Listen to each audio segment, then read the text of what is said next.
목요일 밤 11시 뉴스 코멘터리 막점 맞고 많은 시청 바랍니다. 자, 국회에서도 이 공무원 피격 사건을 두고 연일 공방이 벌어지고 있는데, 자, 이 가운데 대북 규탄 결의안 결국 무산이 됐습니다. 금일 국회 차원의 대북 규탄 결의는 국민의힘의 거부로 무산되었다는 점을 말씀드립니다. 민주당의 규탄 결의안 제안서의 제목에는 공무원이나 북한의 무력 도발을 지적하는 어떠한 단어도 들어있지 않다. 자, 여야가 모두 니 탓을 하는 상황인데, 김희주 기자, 어찌 된 것입니까?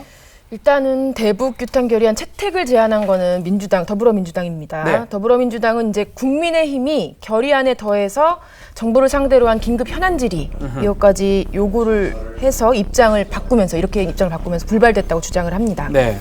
민주당은 북한의 우리 국민 사살에 대해서는 단호히 규탄해야 된다는 입장이지만 긴급 현안 질의는 정치 공세일 뿐이다. 이렇게 일관되게 반대를 해왔는데, 질의는 소관 상임위, 네. 그러니까 국방이나 외통이 농해수위에서 하면 된다, 이런 입장입니다. 반면 국민의힘은 민주당이 가져온 결의안에 북한의 책임을 묻는 내용이 상당수 빠졌다. 그러니까 북한 김정은 위원장의 사과 이후에 톤이 많이 다운된 공허한 말만 가득한 그런 결의안을 가져왔다, 이렇게 주장하고 있습니다. 구체적으로는 우리 국방부가 발표한 시신을 불태웠다, 이런 내용들을 삭제했고 만행을 지적하는 문구들이 많이 빠졌다, 이렇게 얘기하고 있습니다. 말 그대로 이제 결의에 차서 만들어야 되는 결의안인데 이미 너무 너덜너덜해진 게 아닌가, 결의안으로서의 의미가 있는 것인가라는 생각이 좀 들기 시작했고요. 이 국회 안에서 결의안을 낸다는 것 자체가 어떤 의미를 갖고 있는 건지 좀 궁금한데요. 김희주 기자님. 국회 차원의 대북 규탄 결의안이라는 게 이제 여야가 초당적으로 한 목소리를 낸다, 네. 이런 걸 기록으로 남기는 차원은 있습니다. 사실 이 초당적이라는 문구가 빠지면 이 결의안을 채택했다고 해서 뭐 북한이 뭐 반드시 해야 되는 그런 건 아닙니다. 네. 네, 구속력이 없다는 거죠, 북한한테. 다만 이번에는 초당적인 한 목소리도 내지 못한 상황입니다. 자, 그러면 두 분한테 한번 여쭤보겠습니다. 이 합의하는 게 참 어려운데, 이 대북 결의안에 꼭 포함이 되어야 할 내용이 뭐가 있는지, 이 표현 중에 논란이 되는 부분, 또 수위는 어느 정도 봐야, 우리 의원님이 지금 하고 싶은 말씀 많으신 것 같아요. 우리 장원 MC 장원이요. 예. MC께서 국회 결의안 장원 MC가 MC 장원입니다. 예. MC 장원 뭐 마음대로 바꿔주셔도 됩니다. 예. 아까부터 웃음을 꾹 참으시더라고요. 예, 제 국회 멘트는. 결의안이 너덜너덜하다니까 결의안은 원래가 좀 너덜너덜한 겁니다. 어느 나라라도 결의안이 네. 입장 차이가 있는 것을 뭐 너덜너덜로 이렇게 하기는 좀 그렇고요. 입장 차이가 있는 부분은 조절돼야 되고. 아, 그 부분이 굉장히 좀 입장 귀에 차이가 거슬리셨군요. 이런 국회가 이렇게 압박을 가하고 결의안을 내야 북한의 버르장물을 고치고 남북 관계가 정상적으로 가는 사이코패스 같은 이 사이코패스. 반복적인 도발을 막을 수 있는 거예요. 국회 존재 이유가 없습니다. 어쨌든 너덜너덜해졌던 어쨌든 결의안을 만들어져야 되고 긴급 현안 정리도 많이 해서 네. 네네. 북한에 대한 어떤 경각심을 가져야 된다. 제가 그런 느낌을 좀 받았던 이유가 국민의힘에서 현안 질문 안 하고 결의안 하겠다라고 먼저 이야기했다가 갑자기 말을 바꾸지 않았습니까? 그래서 이제 민주당 입장에서도 좀 갑작스러운 네. 상황에 대응을 좀 더 생각을 해서 해야 되기 때문에 이런 상황이 벌어졌던 거기 때문에 좀 이해가 안 됐었습니다. 처지를 알겠지만 이제 국민의힘이 어떻게 의사결정을 하는지를 잘 알 수 없는 입장입니다. 아, 지금 이제 안에 계시지 않나요? 요건 또 이렇게 피해 가시는군요. 예.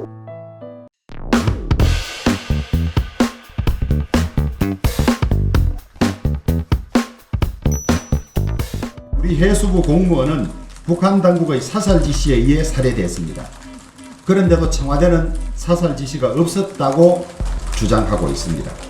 우리 군 특수정보에 따르면 북한 상부에서 762로 하라고 지시가 있었다고 합니다. 762는 북한군 소총 7.62mm를 지칭하는 이야기입니다. 그렇다면 762로 하라는 것은 762로 사살하라는 지시가 분명히 있었던 것이라고 볼 수 있습니다. 군이 수집한 첩보를 마구잡이식으로 공개하는 건 상당히 우려가 있다. 특히 조영원 대표가 뭐 연휴 얘기도 하고 뭐 얘기를 많이 했습니다. 이게 국가 안보에 위협이 됩니까? 백성주 의원께서 잘 아실 것 같은데요. 구분을 해야 되는데요. 예. 딱지로 딱 2급이다 3급이다 분류된 거 이런 것은 공개하면 안 됩니다. 그러나 국회에 보고할 때 그런 정보 분류가 되지 않는 첩보 내용들은 그거는 국민들이 하는 국회의원이 아는 거는 괜찮은데 국회의원이 그걸 듣고 딴 걸로 얘기해봐. 당연히 이제 국민의 알 권리가 있기 때문에 네. 이제 우리의 대표로서 최대한 많은 것을 공개하려고 노력을 해야 되는데요. 그렇죠. 쓰는 어휘들을 보면은요, 국방부에서도 부정하는 어휘들을 써가면서 이제 뭐 양념을 치는 것 같아요. 양념을 쳐가지고 MSG? 예, 전혀 방향성을 틀어버리는 듯한 이런 그 발언들이 이렇게 느껴지는 부분들이 적지는 않습니다. 그렇게는 해서는 안 된다. 자, 이번 피격 사건 정말 말들이 많은데요. 자, 이렇다 보니까 청와대 안보 라인이나 비서 라인 문제가 있는 거 아니냐. 결국 이 같은 전국 돌파하기 위해서 청와대 개각 얘기도 있습니다.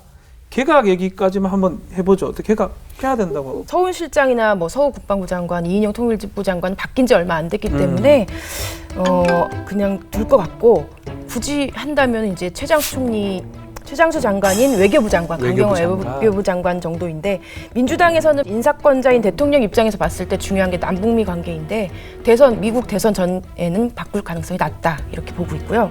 국민의힘 쪽은 뭐 다른 라인은 핵심 측근인데 반해 강경화 장관은 야당에서 보기에 투명 장관이다, 실질적 권한도 없다, 이렇기 때문에 가능한 일이다 이렇게 보고 있습니다. 자, 공무원 피격 사건 얘기를 지금 나누고 있는데 네. 참 말들이 많습니다. 네, 이 같은 좀 비극이 다시 일어나지 않으려면 꼭 필요한 게 이 통신선의 복원인 것 같습니다. 한라인.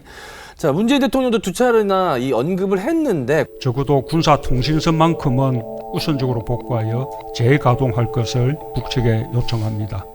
과연 이 복원이 가능할까요? 통신선 복원은 어떻게 보십니까?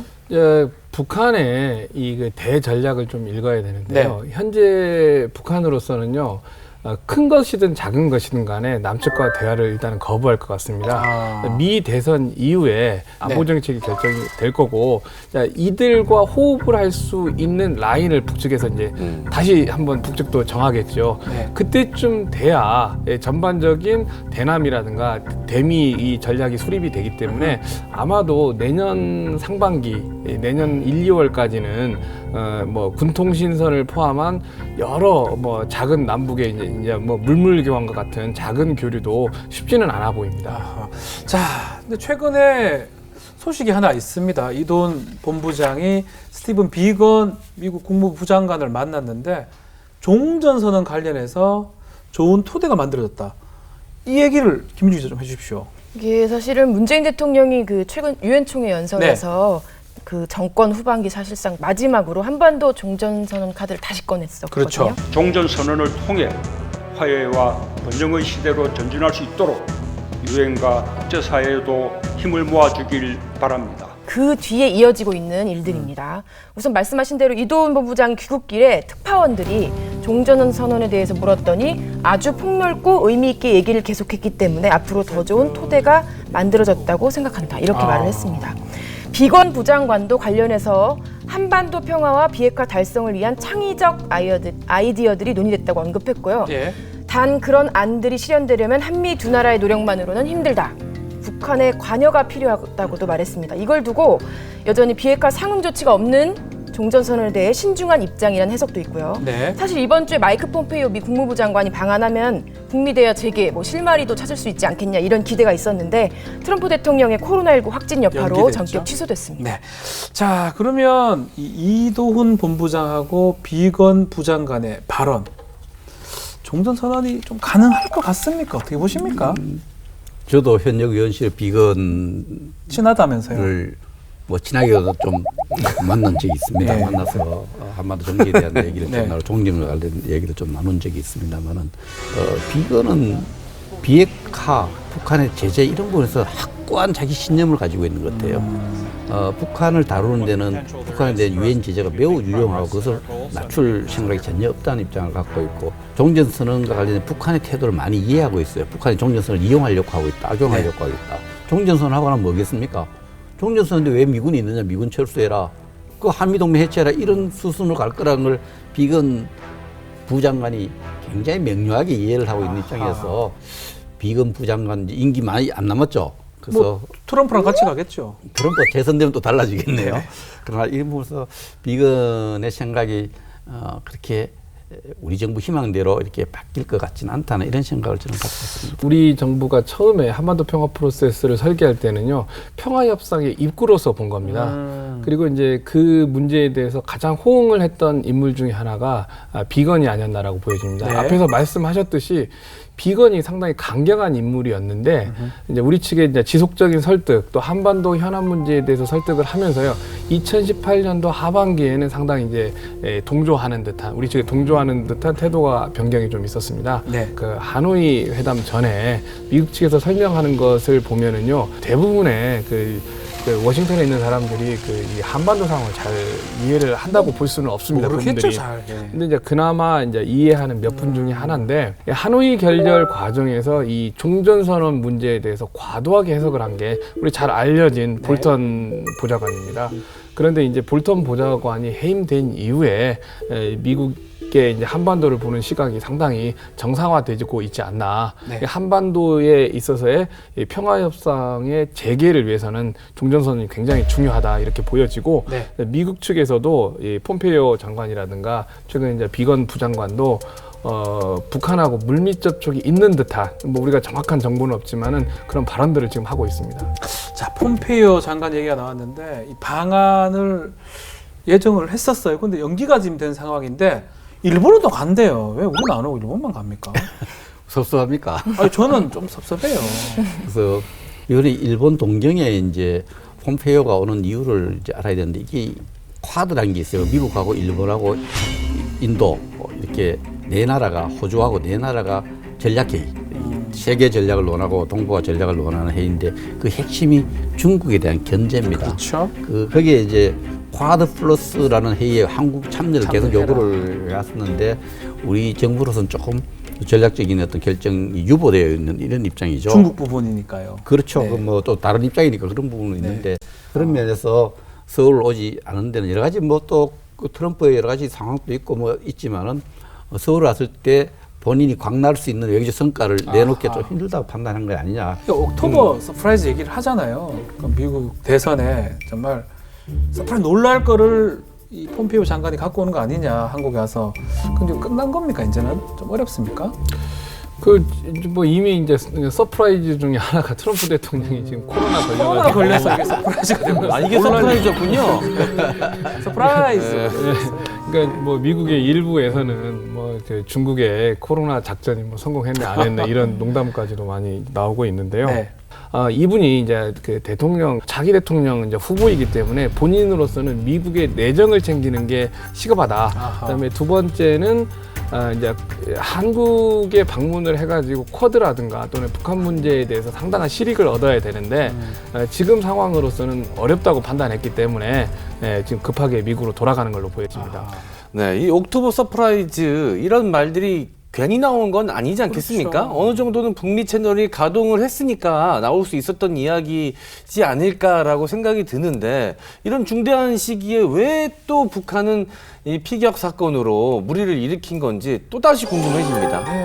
네. 이제 제가 트럼프 대통령이 당선됐을 때 트럼프 대통령 인수위원회 주요 멤버들을 만나서 제가 그런 이야기를 했어요. 트럼프 대통령이 재임 중에 북한 핵 문제 해결하면은 노벨 평화상 받을 겁니다. 그 퓰러 고문하고 헬티지 재단 고문하고 많은 사람들이 저 말에 관심을 가지고 전하겠다고 이야기했어요. 그래서 이 하순위에 있던 북핵 문제를 위로 끌어올리는데 제가 기여를 했어요. 아이, 큰일 북핵 하셨네요. 문제 해결하기를 예. 굉장히 많이 끌어올렸어요. 그 어젠다 순서를 쫙 올렸는데 네. 재선에 좀 도움 받으려 했는데 지금 완전히 안 됐잖아요. 옥토버 서프라이즈라는 거는 김정은에게도 도움되고 트럼프에 도움되는 그런 서프라이즈를 기대를 했겠죠. 그렇죠. 북미 간의 극적인 어떤 회담 또 북한 핵 문제 극적인 해결 모습 이런 부분은 지금 상황에서는 좀 어렵다. 기대하기 어려운 상황이 있지 않나 이렇게 봅니다. 자, 두 분한테 마지막으로 우리 한반도 평화를 위해서라도 이 피격 사건으로 경세 때 우리 남북 관계 정말 개선이 좀 필요할 것 같은데 돌파하고 뭐 아이디어 한 주실 수 있습니까? 두 분 다 전문가시니까. 뭐 어렵겠습니까? 지금 우리 정부도 지금 많이 지금 화가 나 있고 국민들도 많이 화가 나 있고 이제 북측도 북측 나름대로 그 이 평창 올림픽 이후에 미국이라든가 또는 볼턴이라든가 또 우리 정부에 대해 섭섭함이 있을 것입니다. 통 큰 결단이 필요하지 않나. 뭐 그 오이사 조치와 같이 아하. 나는 북한의 책임을 묻기 위해 단호하게 조치해 나가겠습니다. 남북의 모든 이 그 통상이라든가 통행이라든가 통신을 차단하고 있는 이런 문제들을 갖다가 통 크게 완전 열어주는 걸로. 열어주면서 뭐 정부가 나서기는 지금 적절하지가 않은 시점이기 예. 때문에 민간이 할 수 있게 통 크게 오이사저치 이전으로 이렇게 돌아가면 어떨까라고 생각이 듭니다. 뭔가 돌파구 우리 아이디어 하나 줄 수 있습니까? 지금 정부한테? 지금 돌파구가 없습니다. 아, 없습니까? 남과 북에는 항상 냉탕, 온탕을 왔다 갔다 한다, 남북관계라는 게 있습니다만 네. 지금 냉탕에 들어와 있죠. 냉탕에 들어와 있는데 이 냉각기를 가져야 될 때 냉각기를 가져야 됩니다. 그래서 너무 과욕을 부리지 말고 이게 남북관계 연속성을 갖고 북한을 다루 나가야 됩니다. 이 통신선 복원한다 해서 통신선이라는 게 전화선 복원된다고 신뢰가 회복됩니까? 주거관계에 있는 남녀가 전화기 통한다고 뭐 되겠어요? 더 욕하다 보면 더 혈압 올라가죠. 그래서 냉각기를 가져야 될 때 냉각기를 가져야 된다. 이 부분은 철저한 북한의 통지문을 넘어서서 구두로 직접 진정성 있게 사과를 하고 재발 방지 약속을 북한이 하고 냉각기를 가져야 될 때 냉각기를 가지면서 긴 호흡으로 북한을 다루어야 된다고 생각합니다. 네. 자, 공무원 피격 사건 관련해서 남북 문제도 얘기를 해보고요. 또 미국까지 얘기를 좀 나누어 봤습니다. 자, 앞으로도 어떻게 또 진행이 될지 저희가 지켜봐야 될 것 같습니다. 뉴스 코멘터리 막점 막후입니다. 구독, 좋아요, 알림 설정 부탁드려요. OBS